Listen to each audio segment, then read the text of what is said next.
अस्सलाम वालेकुम नाज़रीन, मैं शाकिर महमूद अवान। मैं इस वक्त कोट लखपत जेल के बाहर मौजूद हूँ। आज बड़ी गर्मा गर्म बहस हुई कमरा अदालत के अंदर। जो है एक ऐसी दरख्वास्त दायर की गई जिसके बाद जो है वो जज साहब काफ़ी बरहम दिखाई दिए और इस दरख्वास्त पर 3 लाख रुपये जुर्माना भी दायर कर दिया गया। ये दरख्वास्त जो है वो 9 मई से मुतल्लिक है और इस वक्त कोट लखपत जेल में 9 मई के मुख्तलिफ़ मुकदमात का ट्रायल हो रहे हैं। और ये दरख्वास्त जो है वो 97/23 जो कि सरवर रोड थाना में दर्ज किया गया। इसमें ज़ियास खान इसके मुद्दई है, इसके दरख्वास्त गुजार हैं। उनकी जानिब से ये दरख्वास्त अदालत में दायर की गई और उन्होंने ये मौक़िफ़ इख्तियार किया और उनकी जानिब से एडवोकेट यूसुफ वाई अदालत में पेश हुए। ये दरख्वास्त मेरे पास है। इस दरख्वास्त में जो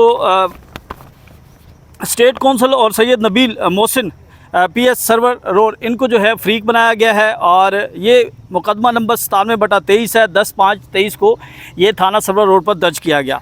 अब इस दरख्वास्त के अंदर जो है सबसे अहम पॉइंट ये है कि ये इस्तदा की गई कि जो इस्तदाद दहशतगर्दी अदालत के जज इस वक्त ट्रायल कर रहे हैं वो कुरान मजीद पर हल्फ लें और कुरान मजीद पर हाथ रख कर ये कहें कि वो ईमानदारी के साथ, आइन और कानून के मुताबिक, ध्यानदारी के साथ इंसाफ करेंगे और गैर जानिबदारी के साथ इस मुकदमे की समाअत करेंगे और फ़ैसला देंगे। ये दरख्वास्त जो है ये ज़ियास खान ने दायर की और इसके अंदर उन्होंने कहा कि 780A का कानून जज को इस बात का पाबंद करता है कि वो समाअत शुरू करने से पहले कुरान मजीद पर हल्फ दे कि वो गैर जानिबदारी के साथ जो है वो समाअत करेगा और इंसाफ के तकाज़ों को पूरा करते हुए जो है वो फ़ैसला देगा। इस दरख्वास्त को आज अदालत की जानिब से मुस्तरद किया गया। यह दरख्वास्त जो है जज अरशद मलिक की अदालत में दायर की गई थी और अदालत ने न सिर्फ इस दरख्वास्त को मुस्तरद किया है बल्कि दरख्वास्त गुजार पर 3 लाख रुपये जो है वो जुर्माना भी किया है और इसको खारिज कर दिया है। अब ये दरख्वास्त कमरा अदालत के अंदर जो समाअत हुई वो मैं आपके सामने रखता हूँ।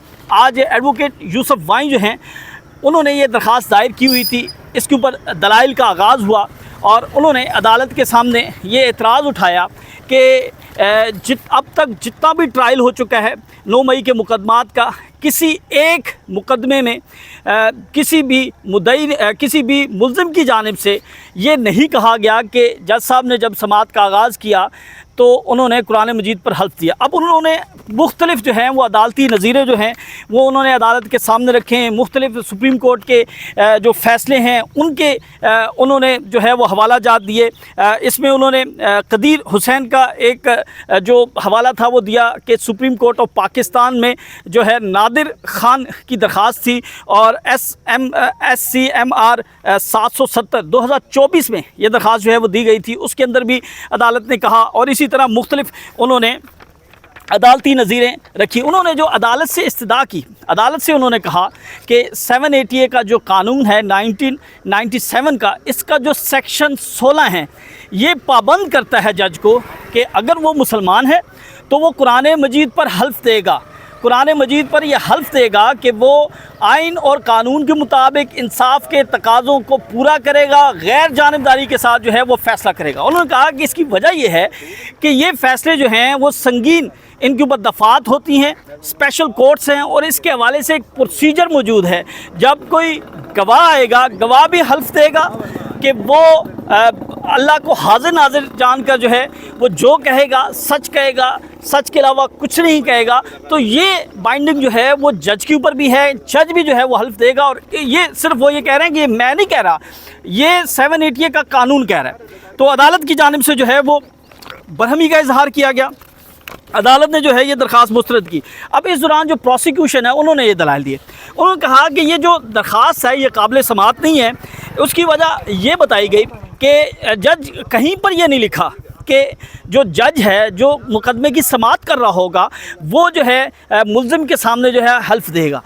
उनके दलाइल मुकम्मल हुए तो उसके बाद अदालत की जानिब से ये मुख्तसर फ़ैसला सुनाया गया और अदालत ने कहा कि आपकी ये दरख्वास्त मुस्तरद की जाती है और आपको 3 लाख रुपए का जुर्माना किया जाता है। अब इस समाअत के बाद जो वकील हैं उनका ये कहना था कि वो इस मामले को लाहौर हाई कोर्ट लेके जाएंगे, हाई कोर्ट में चैलेंज करेंगे। 2 दिन की मोहलत दी है इंसदाद दहशतगर्दी अदालत के जज ने कि 2 दिन के अंदर अंदर आप जो है वो जुर्माना अदालत में जमा करवाएंगे। इस दौरान जज अरशद मलिक की जानिब से ये रिमार्क्स दिए गए। उन्होंने कहा कि गैर ज़रूरी तौर पर दरख्वास्त गुजारान जो हैं, मुल्ज़िमान जो हैं, वो ट्रायल को इल्तिवा करना चाहते हैं। हमारे पास सुप्रीम कोर्ट ऑफ पाकिस्तान की डायरेक्शन है कि 4 माह के अंदर अंदर ट्रायल मुकम्मल करना है। अदालत ने मुख्तलिफ़ मौक़ों पर बहुत नरमी बरती, बहुत जो है वो चीज़ों को लेकर चले। आज 1 साल होने को है और ये ट्रायल जो है वो मुकम्मल नहीं हो रहा। आप जिन कवानीन की, कानून की बात कर रहे हैं, तो कानून तो ये कहता है कि रोज़ाना की बुनियाद पर ट्रायल हो। कानून तो ये कहता है कि 7 दिन के अंदर ट्रायल मुकम्मल हो। तो ये नहीं हो सकता कि जो चीज़ें लिखी हुई हैं उनके ऊपर जो है वो हू बहू अमल हो।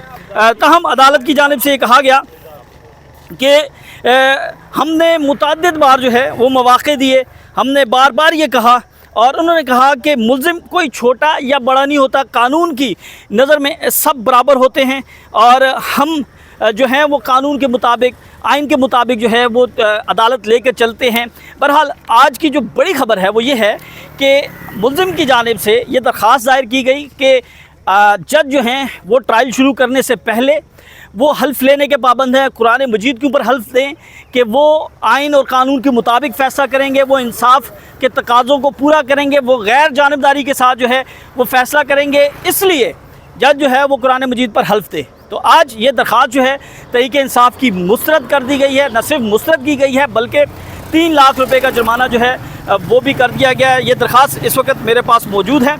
यूसुफ वाई जो हैं वो आज अदालत में पेश हुए और ज़ियाज़ खान जो हैं वो दरख्वास्त गुजार हैं। अब ये मामला जो है वो लाहौर हाई कोर्ट में जाएगा। अब इसकी जो वजूहात हैं वो जब तहरीरी फ़ैसला आएगा, तहरीरी फ़ैसले में जो है वो चीज़ें वाज़ेह होंगी कि क्या आइन और कानून के मुताबिक जज जो है वो हल्फ लेने का पाबंद है, क्या कानून जो है वो पाबंद करता है। तो ये सारी चीज़ें जो हैं वो तहरीरी फ़ैसले में आएंगी और तहरीरी फ़ैसला जो है वो 1 से 2 दिनों में जारी कर दिया जाएगा। वो तहरीरी फ़ैसला भी हम आपके सामने रखेंगे। आज तक के लिए इजाज़त दें। अगले व्लॉग में आपको एक और तहलका खेज़ ख़बर जो है वो आपके साथ शेयर करेंगे, इफ्तिखार जट के हवाले से है। तब तक के लिए इजाज़त दें। अल्लाह हाफ़िज़।